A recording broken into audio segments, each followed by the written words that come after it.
Cara mengendalikan pikiran bawah sadar dengan menata hidup dari dalam.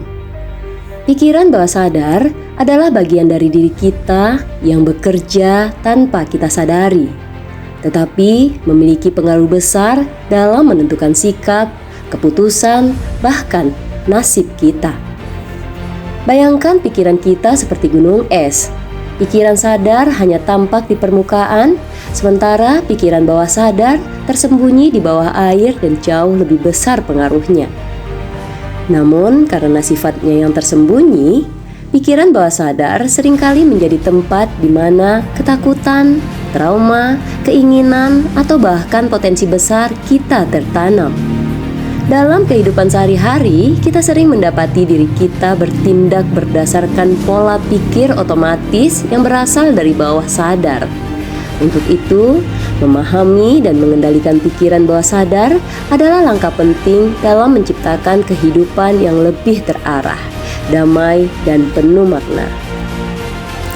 Pentingnya mengendalikan pikiran bawah sadar. Allah Subhanahu wa Ta'ala menciptakan manusia dengan kemampuan berpikir yang luar biasa. Dalam Al-Qur'annya, Allah berfirman di surat Az-Zariyat ayat 20-21 yang artinya berbunyi, "Dan di bumi ini terdapat tanda-tanda kebesaran Allah bagi orang-orang yang yakin dan juga pada dirimu sendiri. Maka apakah kamu tidak memperhatikan?" Ayat ini mengingatkan kita bahwa potensi luar biasa ada di dalam diri kita, termasuk pikiran bawah sadar. Jika kita mampu memperhatikan dan memanfaatkannya dengan bijak, pikiran bawah sadar adalah alat yang diberikan Allah untuk membantu kita menjalani hidup dengan baik. Tetapi jika tidak dikelola, ia akan menjadi sumber kebingungan atau bahkan kegagalan. Bagaimana pikiran bawah sadar kita bekerja?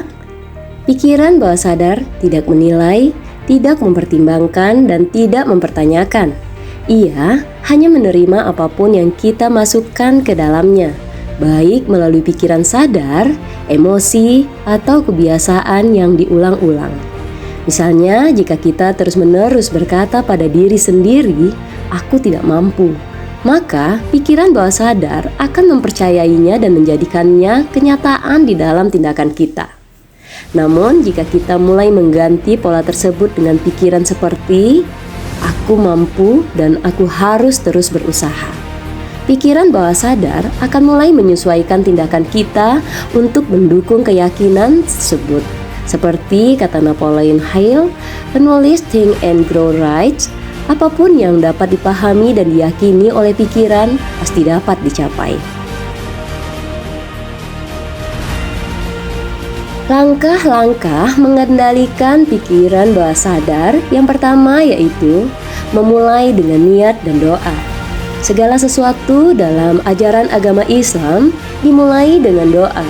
Rasulullah Shallallahu Alaihi Wasallam bersabda, "Sesungguhnya segala amal perbuatan itu tergantung pada niatnya." Hadis riwayat Bukhari dan Muslim. Untuk mengendalikan pikiran bawah sadar, niatkan di dalam hati untuk memperbaiki pola pikir dan mendekatkan diri kepada Allah. Libatkan doa dalam proses ini karena hanya Allah yang dapat memberikan kekuatan serta petunjuknya. Yang kedua, berbicara positif pada diri sendiri. Apa yang kita katakan pada diri sendiri setiap hari akan menentukan pola pikir bawah sadar kita.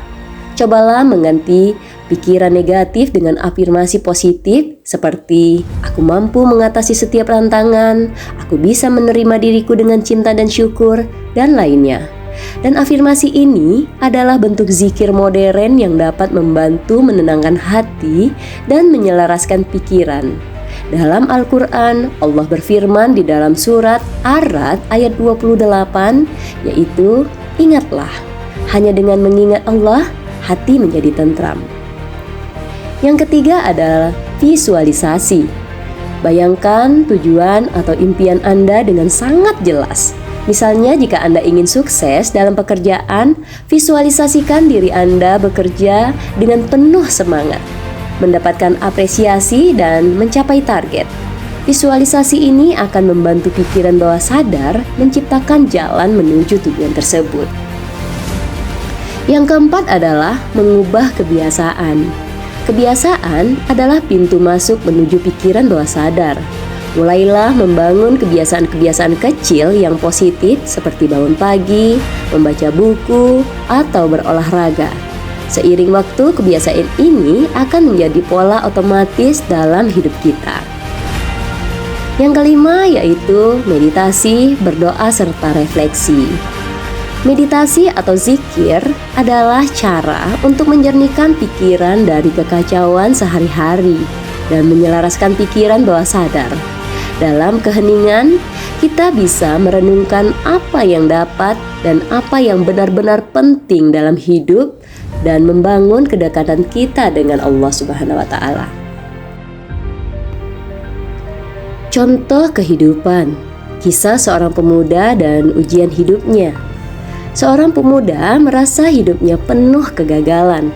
Ia merasa tidak pernah percaya diri dan sering menyalahkan nasibnya. Namun setelah membaca tentang kekuatan pikiran bawah sadar, ia mulai mengubah cara berpikirnya. Setiap pagi ia membaca Al-Quran, berdoa, dan menuliskan hal-hal yang ia syukuri. Ia juga mulai berkata kepada dirinya sendiri, "Aku adalah ciptaan Allah yang memiliki potensi besar." Lambat laun, ia mulai melihat perubahan dalam hidupnya. Ia mendapat kesempatan kerja yang lebih baik, hubungan sosial yang membaik, dan ia merasa lebih bahagia. Ini adalah bukti bahwa pengendalian pikiran bawah sadar dapat membuat perubahan yang sangat nyata. Perspektif agama dan filosofi tentang pikiran bawah sadar. Di dalam agama Islam, konsep pikiran bawah sadar dapat dikaitkan dengan hati atau kalbu, tempat di mana iman dan niat berasal. Seperti firman Allah di surat Al-Mulk ayat 13 yang artinya adalah, "Dan dia mengetahui apa yang ada di dalam dada." Hati yang dipenuhi pikiran baik akan memancarkan kebaikan dalam tindakan. Dalam Buddhisme mengajarkan bahwa pikiran adalah akar dari segala sesuatu. Buddha berkata, apa yang kita pikirkan itulah yang kita menjadi. Dalam filsafat modern, Carl Jung, seorang psikolog terkenal, menyatakan bahwa pikiran bawah sadar adalah gudang dari segala pengalaman kita. Ia percaya bahwa dengan memahami pikiran bawah sadar, kita dapat mencapai kesadaran yang lebih tinggi. Mengarahkan pikiran untuk kehidupan yang lebih baik. Pikiran bawah sadar adalah alat yang sangat kuat, tetapi kekuatannya tergantung pada bagaimana kita mengarahkannya. Jika kita mengisinya dengan pikiran yang baik, positif, dan penuh syukur, ia akan menjadi sahabat yang membantu kita menjalani hidup dengan lebih baik. Namun, jika kita membiarkannya dipenuhi rasa takut dan keraguan, ia bisa menjadi penghalang bagi kebahagiaan kita. Allah Subhanahu wa Ta'ala mengingatkan kita di dalam Al-Quran surat At-Talaq ayat 3, yang artinya adalah, "Dan barang siapa bertawakal kepada Allah, niscaya dia akan mencukupkan keperluannya." Tawakal disertai dengan usaha untuk mengarahkan pikiran kita adalah kunci untuk menciptakan kehidupan yang penuh makna dan keberkahan. Mulailah hari ini dengan niat yang baik, zikir yang tulus, dan afirmasi positif. Kita akan melihat bagaimana pikiran bawah sadar kita menjadi kendaraan menuju kehidupan yang lebih ceria serta bahagia.